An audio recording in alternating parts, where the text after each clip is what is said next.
Hello, good day. My name is SheayAkins. I'm popularly known as SheayAkins, and today we're gonna deliberate or talk about something that has been strongly placed in my heart. I'm a pastor, and it's about eternity being put in the hearts of men. Let me read from Ecclesiastes chapter 3, verse 11, Amplified Version. It says, He has made everything beautiful, talking about God, and appropriate in its time. He has planted eternity in the human heart, a longing which nothing under the sun can satisfy except God. Yet man cannot find out what God has done from the beginning to the end. So, this is talking about eternity being put in the hearts of men. I'm quickly going to share two brief stories.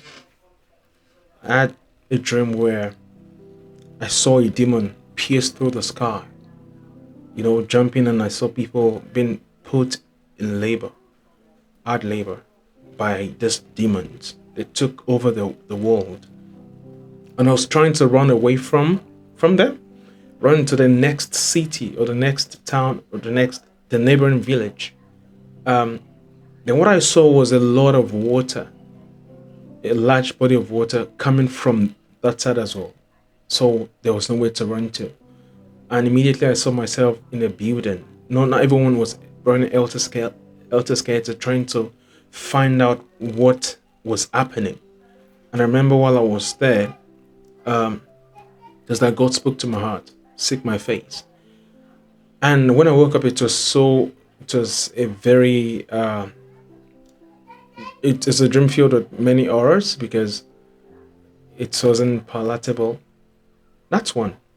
Another one I saw on the dream. Those are two separate dreams where an aeroplane was coming and then all of a sudden volcanic eruptions were all over the place.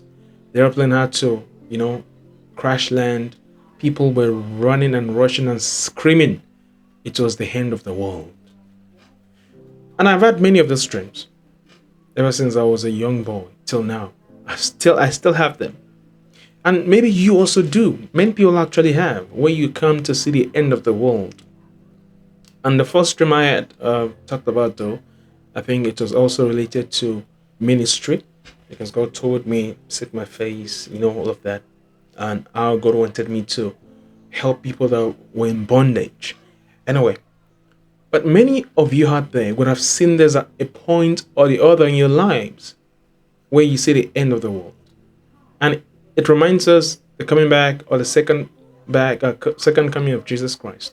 But now the question is, why hasn't Jesus come back yet? Why hasn't God arrived?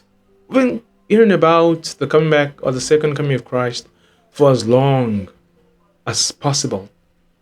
In fact, at some point, some denominations gave a certain date. Some said 2006 in May, Christ was going to come back. I read a few books from my dad's library a long time ago, and that I predicted Christ was going to come in 2005, and the millennium reign was going to start in 2007. There were lots of calculations, let me tell you, about the happenings in the world and all of that. I can't remember the title of the book.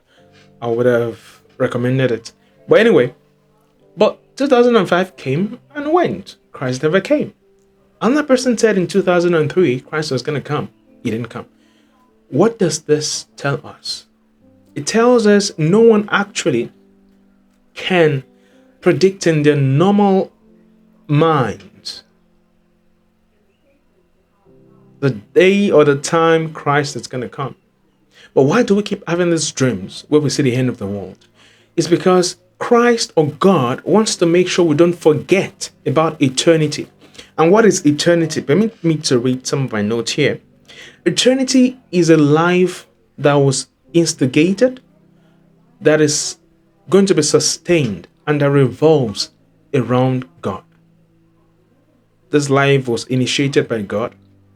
It's going to be sustained by God. It revolves around God.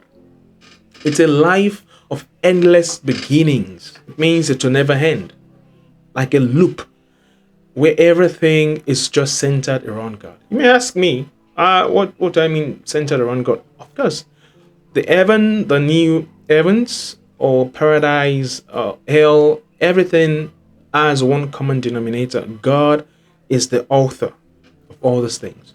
Because if the enemy was the author of hell, then he wouldn't be able to go into the lake of fire. But God made hell for the unrighteous or people that wouldn't accept his love, and heaven, and the new heavens, the new earth, and all of that things in the Bible for those that would accept his love that is given through Jesus Christ. So maybe you're always afraid of the second coming. What about if I don't meet up? But let me give you this. What about people who die every day? There's something my mom always say. She says, your own second coming, the second coming of Christ, can come for anyone at any time. Because when you breathe your last, then that's the second coming. So ponder on this and think about it. Eternity has been put in your heart. It doesn't mean we should run helter-skelter.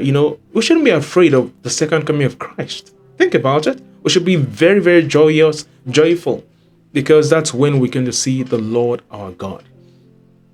But what makes this very eerie and people always, fearful about it is the way it's been taught, the way they've comprehended it.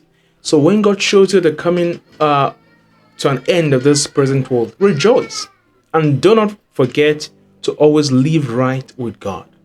And to also preach Jesus Christ, the Son of God, that was made to bring reconciliation back with God. And that's what you should be doing while you're here on earth. So I have a little PDF I'm going to send. It's an excerpt from my entire book I'm going to be releasing soon. So I'm going to just say a few more things there. Make sure you grab the booklet. It's going to be a free PDF. Make sure you go through it and leave your comment. Again, my name is SheayAkins. I'm popularly known as SheayAkins. I'm a pastor. Bye for now. Keep basking in the glory of God.